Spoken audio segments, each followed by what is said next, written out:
Valence, mois de mars 2010. La Coupe de l'América a déserté l'endroit, mais cette épreuve a drainé ces dernières années du beau monde au sein de la ville espagnole. Impliqué dans cette compétition, le cabinet d'architecture One Yacht Design a ainsi ses bureaux donnant sur le port. Les IMOCA pour le Vendée Globe, c'est des bateaux qu'il faut les dessiner complètement autour du skipper. C'est-à-dire que comme c'est une régate qui est faite en solo par une seule personne, le bateau doit répondre tout le temps aux nécessités et à la façon de naviguer de ce skipper. C'est complètement à l'envers de l'approche qu'on fait pour la Volvo ou pour la Coupe d'Amérique. Bernard Stamm a choisi ce cabinet à la forte réputation internationale en toute connaissance de cause. Entre lui, son équipe et celle de Juan, les échanges sont constants avec pour tous un même challenge, faire naître un bateau gagnant.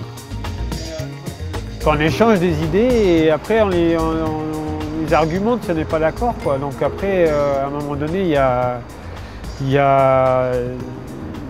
on arrive à un résultat d'analyse qui fait qu'on prend des décisions. Voilà, mais ce n'est pas du tout un rapport de force. Moi, je ne suis pas obligé de m'imposer pour essayer de dire ce que je pense. Voilà, on fait vraiment quelque chose ensemble. Voilà. En fait, tu l'amènes depuis l'idée de pont, comme un tweaker.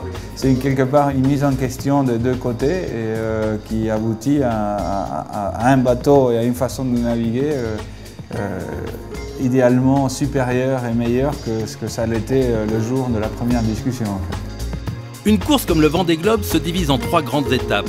La descente de l'Atlantique, la navigation dans les mers du Sud et puis la remontée de ce même Atlantique.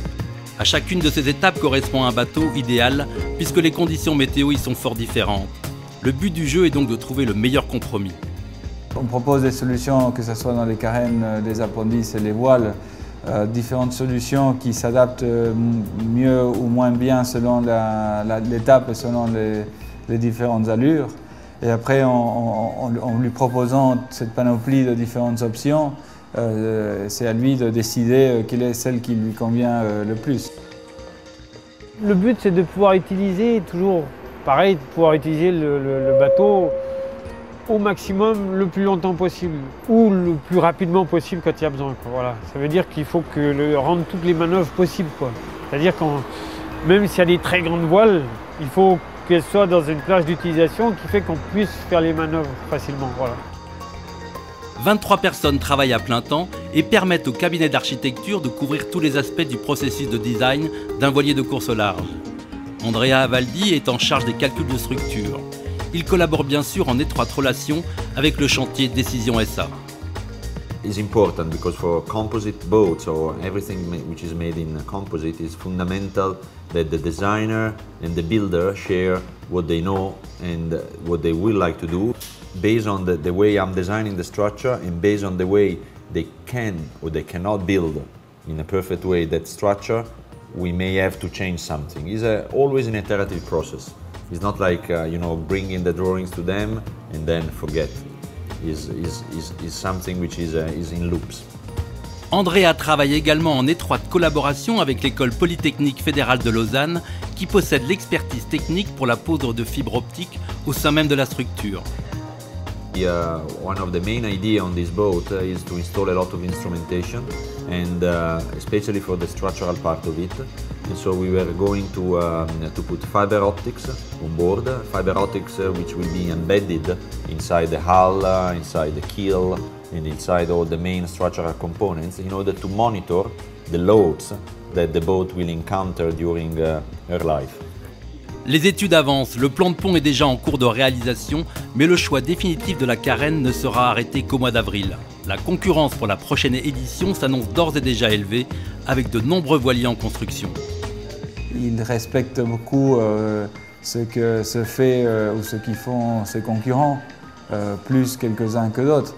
Mais n'empêche que lui, il a sa propre personnalité, il a sa propre façon de naviguer et c'est à nous de s'imprégner de cette façon de naviguer qui est la sienne et de lui faire un bateau qui correspond complètement à ça. De Valence en Espagne à Port-la-Forêt en Bretagne, en passant par la Suisse et le chantier Décision, l'agenda de Bernard Stamm est plus que chargé.